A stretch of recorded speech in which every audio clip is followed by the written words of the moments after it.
Welcome back to another Alliance War. Wait a minute, so soon? Already?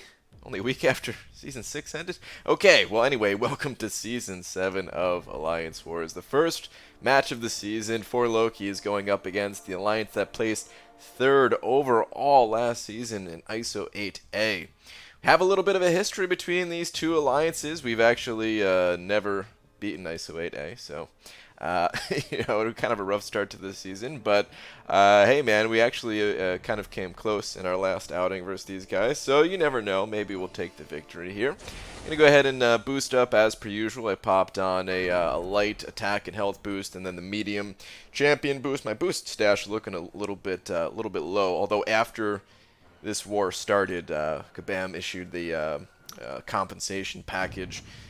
Since they kind of messed up and we didn't get one of our boosts one time from the Alliance Quest event. Anyway, first matchup is against a Gulk, and this is the Aggression Fury node, so I'm trying to stay a little bit aggressive on him, try to keep down his Fury stacks. He throws the L1 there. I did not even try to evade. I don't know what happened, but the auto evade took over and saved my life, so thank goodness for that. He's below 20%. He's starting to heal up, but Stark Spidey, I still have got some poise charges, hit him with the L2, and Gulk goes down.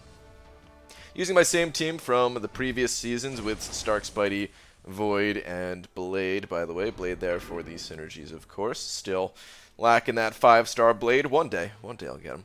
We got a 6-star Unawakened champion, 6-star Unawakened Mutant champion, I should say, on this Bane stun immune, so it's a pretty good chance that it was going to be a Nightcrawler here. Able to get a quick switch trick over to, change him into Swashbuckling, this way he can't evade me. And now at this point I'm just trying to get good Bane transfers. I get a pretty good Bane transfer there. I was pretty happy with it, but I was also crapping my pants at the time because I thought I was going to be too slow. And I thought I was going to get parried. That did happen to me previously. So just backing out, waiting to get a good Bane transfer, get the good Bane transfer, and here just attack into his block a few times to finish him off. Pretty quick first couple of fights here. Very happy with how the season started out so far. Pull up to node 24, the Buffet Recovery Limber node, and I see a Persistent Charge, and there's only one skill champion in this entire game that has a Persistent Charge, and right now I'm kind of just doing a little bit of a mental check here. It is, of course, a 565 Aegon, and I'm just trying to kind of process in my mind like how this fight's gonna look. Just kind of thinking about all that right now. Kind of tempted to go do some practice duels because I'm kind of comfortable fighting Aegon, but still a relatively new champion. But I decided to just go for it. And this fight is a little bit sketchy from time to time, as you'll see. I actually parry him more than I would have liked to. Some of these parries, they actually they meant to be swipe back. Like I meant to dash back, but I guess I was too slow on the actual sliding motion of my finger or something. I don't know, or maybe just the way that his animation works, and ended up parrying him, so you're going to see that a couple times throughout this fight. Notice also that he's being very stingy. I was trying to bait out this special one for the longest time, and the dude just was not throwing it. There was that accidental parry that I was talking about. There was another accidental parry. And now I'm just trying to get the special 2 baited out. I'm like, oh, come on, dude. You got to throw something. Because the special 3 is a super long stun. And I don't really want to have to deal with the special 3. That'd be a nightmare. I'll be stunned for, I've maxed out Limber, so I'll only be stunned for like 3 seconds or something, 3.5, whatever it is. But that's still a very long time. Finally, he throws the special, though. We got 6 debuffs on him. Almost got him in that Fear of the Void territory. There we go. Got Fear of the Void. Got an additional debuff. Get a little bit unlucky on these first couple of debuffs. They weren't petrifies, but that's alright.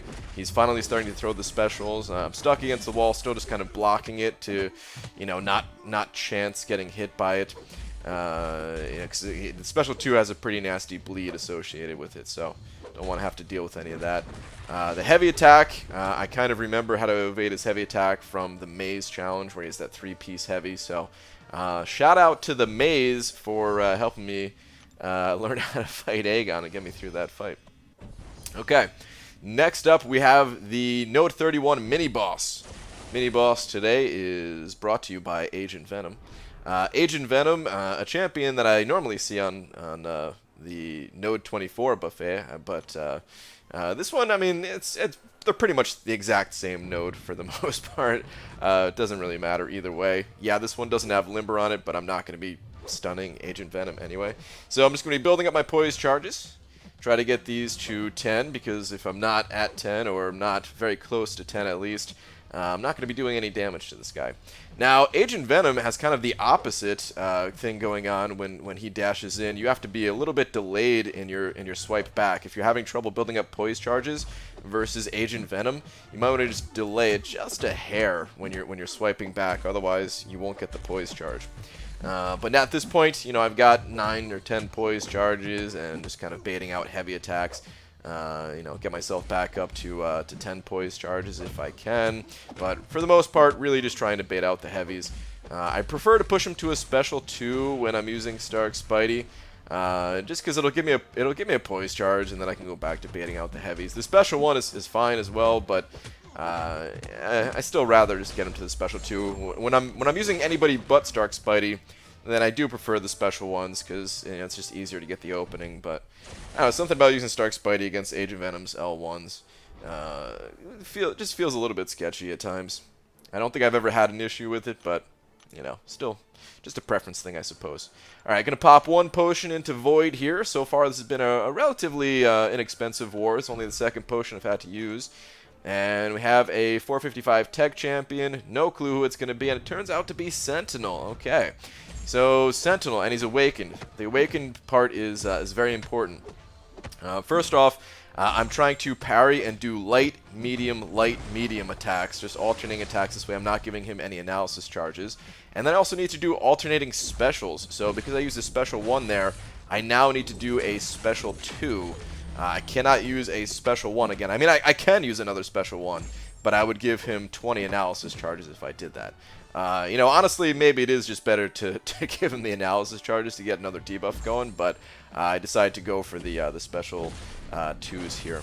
Having a little bit of trouble baiting on the special, finally he throws it there, and after he throws a special, I only do a 3-hit combo of medium, light, medium, and then kind of go back to, you know, backing out. Sometimes you'll see me kind of parry and then dash back just to give myself alternating movements again, just to keep those analysis charges down. It's not the end of the world if Sentinel has high analysis charges, but that's when I feel like can kind of lead to some mistakes, where if you push him to a special 2, let's say, for example, when he has 100 analysis, and now you have to perfectly time your evades, otherwise you're probably going to die, so yeah. But he finally gets to his 100 analysis charges as he goes down, which is about right. It's you know, it's pretty much what I was going for. All right, so moving on. Buffs have dropped off. Had to wait to get energy again. Go ahead and use another potion here, and going to rebuff myself just with a health boost this time. Just gonna go ahead and pop a 15% health boost. Look at that, man. Oh, my champion boost. They're really lacking. Last season, I felt like I was spoiled because there was that deal where, you know, there was a bunch of boosts for a relatively low price compared to what they normally are. So I was going boost crazy. This season, I'm going to have to really try to keep the boosting a little bit lower to kind of keep my stash alive. All right, anyway, we got a 455 MODOK here. And going in with Void. And pretty comfortable with this matchup just because I have done it a bunch of times. Not necessarily on this node. I can't remember fighting MODOK on this node before, but I fought him in other nodes, node 18 all the time. The idea basically is to parry. I could have dashed in after that special 1, by the way. That was a bit of a mistake. But the idea is basically to parry, hit him a couple of times, hit him, like, actually just 2 times. Hit him the 1 time while he's stunned, and then the stun kind of wears off, and he has that red shield that pops up. So right here, that red shield pops up. So now, as long as I can get another opening quickly after that, then I know his auto block is not going to be up. So I can get I only do 4-hit combos for the most part afterwards, just to kind of play it safe.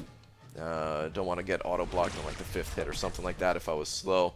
But yeah, that's pretty much the strategy, is just to get his shield down by finding one opening, and then go in after that, kind of time my specials around when his shield is going to be down. I actually mistimed that special one, which delays the fight a little bit here. It was just a hair too early, maybe about a half a second too early, something like that.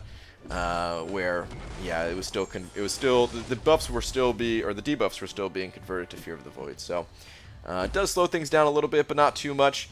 Arc Overload is about to kick in, and I do have Fear of the Void plus Petrify plus a couple of debuffs, so he is melting at that point, and MODOK goes down. Alright, moving on to the final mini-boss for me here, which is a Green Goblin. To no surprise, fought Green Goblin on this node, I think 475 times. I didn't count exactly, it's a rough estimate, but I'm pretty sure it's about 475 times.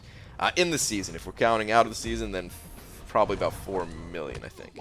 But the idea here is just to stack up those debuffs, not really worry about anything other than the strike back portion of this node, which every time I use a special ability, he's going to gain a full bar of power, but the Petrify's reduced that, of course, so I've got one Petrify up, which means he's only going to gain half a bar of power at this point if I decide to throw it. And for the most part, I like to push to a special 2. You know, it doesn't matter so much between the special 1 and special 2. Honestly, you know, if you're not comfortable evading Green Goblin's specials, as long as you enter the fight with a decent amount of health, you could block every bit of the special and then maybe just dash back for the actual pumpkin toss, because that will do a little bit more damage, and it is easier to evade. It's a relatively easy projectile to time. So you can see me do that for the special 1s. For the most part, I do fully evade the special 2s, which is why I prefer to bait those out. But even sometimes I'll just block the first couple of hits of the special 2. It really really doesn't matter. At this point, we've got Fear of the Void, got a Petrify going, so he's going to be losing power. And there's not much left to this guy. He's got 2 Petrifies at this point, plus Fear of the Void. So if he has any bit of healing from his madness and courage, is that what the other one's called? I don't remember what the Green Goblin special passives are, but if there's any type of healing from that, it's only going to be hurting him. And there we go, Green Goblin down, so that's it for my path. As for who won this war, crazy enough, 4 Loki took the victory. Finally, we're able to take these guys down a single time. Good war to you guys over in ISO8A. It's about time we were able to take off one seasonal game off you guys. I don't really want to play you guys again, but good war to you guys. And that's it for this video, guys. Good start to this season. I will see you all in the next video. Take care.